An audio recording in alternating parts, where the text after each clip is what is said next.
Welcome to this interview with Khaleej Times. I'm your host, Hayvi Bouzo. We have a very special episode today where we'll be celebrating the first anniversary of the signing of the Abrahamic Accords between Israel, UAE, and Bahrain. Of course, following the signing, Morocco and Sudan joined the peace deals, which signaled to many the dawn of a new era of peace, stability, and prosperity in the Middle East, North Africa region. And for this special episode, we have a very special guest with us today, Mike Pompeo, former U.S. Secretary of State and former CIA director, and now the chairman of the Champion American Values PAC.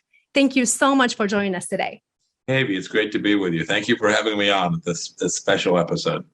Thank you. And Secretary Pompeo, this historical accomplishment happened while you were serving as a Secretary of State, and you played an important role in making this a reality. I want to start with you sharing with us a little bit of your memories while bringing this historical accomplishment to life. My goodness, it's hard to know where to begin. These things always, Hayvi, they seem like they happen in an instant, and yet they took a lot of hard work. They took a little bit of luck. It took the right set of leaders being in place, right? We had the right leaders in the Emirates, and we had the right leaders in Bahrain, and ultimately in Morocco and Sudan, and President Trump, right? And in Israel, we had the right leaders who were prepared to take the risk that for so long leaders had not been prepared to take. They had allowed the conflict between Israel and the Palestinians to just dominate the discourse on how to get towards peace and stability. We upended it with a different set of ideas and then built to it. And then no one can forget the day that there we were on the South Lawn of the White House with Prime Minister Netanyahu, President Trump, leaders from Bahrain and from the Emirates signing no BS, honest to goodness, peace agreements so that commerce and prosperity and people could travel and all of the things. You could have airline flights. Americans forget that you could fly from Tel Aviv to Dubai. These are glorious things, and I'm confident we'll truly usher in a new era in the Middle East. I pray that it is so. Mm-hmm. I join you in this prayer. And as you mentioned, the UAE's leadership made a decision that is not a populist one, but a one that is greatly beneficial for the country, its people, and has paved the way for other countries in the region to join the accords. That is, unlike the peace with Jordan and Egypt, is a people's peace. As someone who grew up in the region myself, this is unprecedented for me. What is your views on this, especially that you worked firsthand on these deals? Yeah, no, the people's peace is exactly right.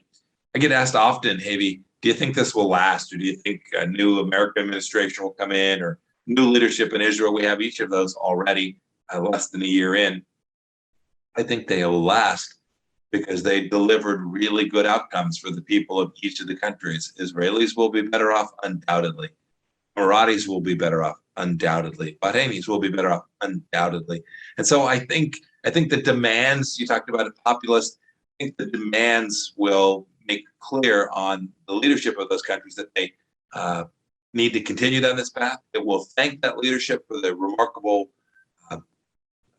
courage that they exhibited in signing these agreements. And I think it will tell other countries who are thinking about whether they ought to recognize Israel and join the Abraham Accords or make peace with Israel. I think they'll see too that they're missing out on something really good for their own people. And this is why I believe ultimately there will be more and more countries come to recognize the right of Israel to exist. In terms of these opportunities that come with peace, many experts have been saying that this peace will bring big and positive impact on these countries' economies through joint business ventures, economical ventures, such as like now we're seeing there is the water technology that is in Israel that is very much needed in many countries in the region. And we are seeing this happen between the UAE and Israel already, where there's a water company called Watergen that is now, you would see it in Dubai, for example. How could the U.S. support these efforts and joint business ventures, which will be very helpful for the people of the region? Yes, it's already happening.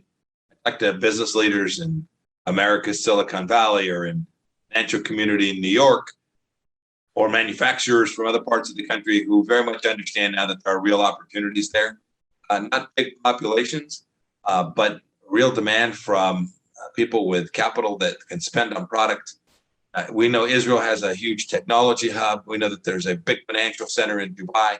These are things that will provide real synergy between the United States, the Emiratis, and the Israelis. I can see that happening already. It's true with Bahrain.